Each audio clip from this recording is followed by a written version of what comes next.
मई 2008 में अलीराजपुर मध्य प्रदेश का एक नया ज़िला बना था। इस नए ज़िले के बारे में तमाम रोचक जानकारियाँ, रोचक बातें आपके सामने हैं, लेकिन मैं आपको एक नई चीज़ बता रहा हूँ जो कि कानून व्यवस्था से जुड़ी हुई है। ज़िला बनने के बाद से लेकर अगले हम कहें कि 2021 समाप्ति तक या अक्टूबर तक, जिसको अगर आप देखें तो कुल मिलाकर 13 साल का वक्त हो चुका था। कानून व्यवस्था को बेहतर करने के लिए सिर्फ एक रासुका यानी एनएसए के तहत कार्रवाई हुई थी। असामाजिक तत्वों, गुंडा तत्वों पर अपराध रोकने के लिए, समाज में सुरक्षा का भाव पैदा करने के लिए अक्सर एनएसए पुलिस लगाती रही है, जिसे रासुका भी कहा जाता है, राष्ट्रीय सुरक्षा कानून।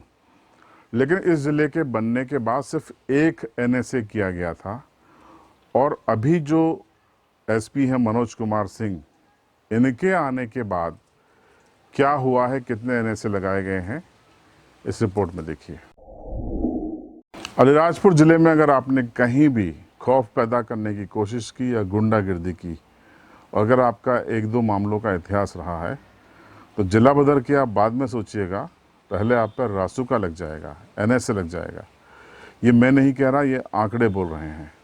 सबसे पहले आप देखिए कि जैसे ही जोबट में कुछ बदमाशों ने उत्पात मचाया, शाम को हुड़दंग मचाया, तोड़फोड़ की, तत्काल ही रातों रात आरोपी गिरफ्तार किए गए और उनमें से 3 आरोपियों के खिलाफ रासुका लगा दिया गया। ये बड़ी और पहली कार्रवाई थी जो इस ज़िले में हो रही थी इस ज़िले के बनने के बाद। तो जोबट के उत्पात करने वाले कुल बदमाशों में से 3 पर एनएसए लगाकर उनको जेल भेज दिया गया।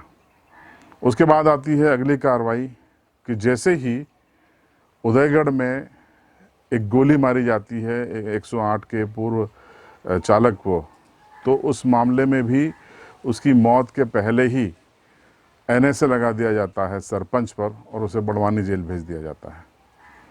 उसके बाद हम देखते हैं कि वालपुर में कुछ मंचलों ने जिस तरीके से अश्लील हरकत और बदसलूकी 2 युवतियों के साथ की, जिसका वीडियो वायरल हुआ और पूरे देश और दुनिया में उसकी आलोचना की गई, उस हरकत की, उस मामले में रातों रात 15 आरोपी गिरफ्तार किए गए और जो हरकत करने वाले 4 मुख्य आरोपी हैं, जो धार के मनावर के रहने वाले हैं, उन पर भी रासुका लगाई गई और चारों को गिरफ्तार के बाद उज्जैन जेल भेज दिया गया। तो मनोज कुमार सिंह के एसपी बनने के बाद कितनी एनएसए की कार्रवाई हुई, पहले उनके एक बयान में सुनिए। देखिए, ज़िले में कानून व्यवस्था की स्थिति हमेशा बढ़िया और स्वस्थ बना रहे और गुंडों को कानून का भय रहे, इसके लिए आवश्यक उनके खिलाफ सख्त कार्रवाई हो। ज़िले में ज्वाइन करने के बाद पूरा मैंने अपराधों की समीक्षा किया और महिला संबंधी अपराधों का, लूट का, डकैती का, मर्डर का, सबका समीक्षा किया।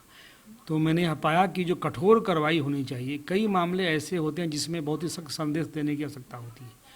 तो पिछले सालों में यहाँ पूरे एक ही एनएसए हुआ था, जिसके कारण बदमाशों का, गुंडों का बड़ा एक राज तरह की बात थी। तो हमने चिन्हित करना शुरू किया, रिकॉर्ड खंगालना शुरू किया। रिकॉर्ड खंगालने के बाद आपको याद होगा कि जोबट में कुछ गुंडों ने आतंक फैलाने का प्रयास किया था, सोंडवा में आतंक फैलाने का प्रयास किया था, एक बड़ा क्रिमिनल सरेराह गोली चला के मर्डर किया। तो ऐसे गुंडों को चिन्हित करके हमने अभी तक पिछले 6 महीने में 9 एनएसए की कार्रवाई कर चुके हैं और आने वाले दिनों में मैं आपके माध्यम से बता ही रहा हूँ कि और हम रिकॉर्ड खंगाल रहे हैं और आवश्यकता अनुसार सबका जिला बदल रासुका करके हम जिले में स्वस्थ कानून व्यवस्था स्थिति निर्मित करेंगे। भगोरिया का पहला दिन था, वालपुर का भगोरिया, और उसी दिन जो वीडियो वायरल हुआ था, लड़कियों और बच्चियों से, महिलाओं से छेड़खानी करते हुए, वह अति संवेदनशील और काफ़ी गंभीर था। भगोरिया भी एक सप्ताह आगे और मनाया जाना था और यह त्यौहार आदिवासियों का बहुत ही सांस्कृतिक पर्व है और इस घटना ने पूरे ज़िले को हिला कर रखा था। महिलाओं का आत्मसम्मान, लोक शांति, कानून व्यवस्था सब कुछ भंग हो गया था। महिलाओं से हम लोगों ने बात किया, महिलाएं बच्चियां इस भगोरिया पर्व में शामिल होने से डर रही थी। असुरक्षा का माहौल बना हुआ था, विभिन्न संगठनों ने ज्ञापन दिया था और एक असुरक्षा और भय का माहौल बना हुआ था, जिससे पूरी लोक शांति, जिले के कानून व्यवस्था प्रभावित हो रहा था। सबको ध्यान में रखते हुए महिलाओं में सुरक्षा का भाव पैदा हो और आने वाले दिनों में कड़ी कार्रवाई का संदेश होता है, इससे घटना ना हो, हमने लोक शांति और कानून व्यवस्था को ध्यान में रखते हुए तो 4 मुख्य आरोपी हैं उनका एनएसए करके उज्जैन जेल भेजा है। तो कानून व्यवस्था एक पुलिस की जिम्मेदारी है और इस समय जो भी घटनाक्रम हो रहे हैं, इसमें सबसे अच्छी बात है कि अपराध को रोकने के लिए और समाज में सुरक्षा का भाव पैदा करने के लिए पुलिस सख्त कार्रवाई कर रही है। इसमें तत्काल गिरफ्तारी से लेकर एनएसए यानी रासुका के तहत आरोपियों को निरुद्ध करना भी शामिल है।